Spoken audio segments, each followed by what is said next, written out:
Morning বন্ধুরা, কেমন আছো তোমরা সবাই? আশা করি সবাই খুব খুব খুব ভালো আছো। আমরাও সবাই খুব খুব খুব ভালো আছি। তোমাদের সবাইকে অনেক অনেক অনেক স্বাগত মুখার্জি ফ্যামিলি ব্লগসে, আর অনেক স্বাগত বৃষ্টির পর একটা সুন্দর রোদ্দুর সকালবেলা। এতটাই রোদ্দুর যে আমি ছাদের এখানে দাঁড়িয়ে আছি, মনে হচ্ছে ঠিক করে তাকাতে পারছি না। তো সকালবেলায় চলে এসেছি গাছপালা দেখতে, তো ভাবলাম তোমাদেরকেও দেখাই গাছপালাগুলো কেমন আছে। এই কয়দিন বৃষ্টির জলে ছিল, তো আজকে এতটাই রোদ্দুর হয়েছে। তো চলো দেখো গাছপালাগুলো কেমন আছে। এই দেখো, এই গাছে কিন্তু ফুল ফুটেছে, এক থোকা ফুল ফুটেছে, লাল ফুল। দেখো কি সুন্দর লাগছে দেখতে। এই গাছেও ফুল ফুটেছে। আর এই যে তুলসী গাছগুলো বৃষ্টির জলে যেন আরো বড় হয়ে গেছে। লেবু গাছটা এতটা বড় হয়ে গেছে, কিন্তু লেবু হয় না। কেন লেবু হয় না জানি না। লেবু গাছটা শুধু বড়ই হয়ে যাচ্ছে, বড়ই হয়ে যাচ্ছে, লেবু আর হচ্ছে না। ওটা বেলফুল গাছ রয়েছে।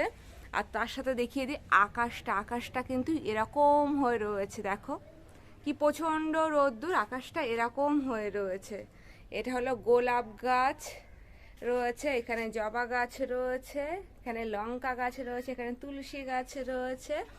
আর আমার সব থেকে পছন্দের গাছ হলো এই যে ব্রাহ্মী শাক গাছ। ব্রাহ্মী শাক লাগানো হয়েছিল, এটা একটা ছোট্ট জবা গাছ, জবা গাছের গোড়ায় লাগানো হয়েছিল। দেখো শাকটা, ব্রাহ্মী শাকটা এরকম হয়েছে। আমি এখান থেকে কিন্তু ব্রাহ্মী শাক তুলে মাঝে মধ্যে কৌস্তবকে দিয়ে, পাখুমকে দিয়েই দেখো।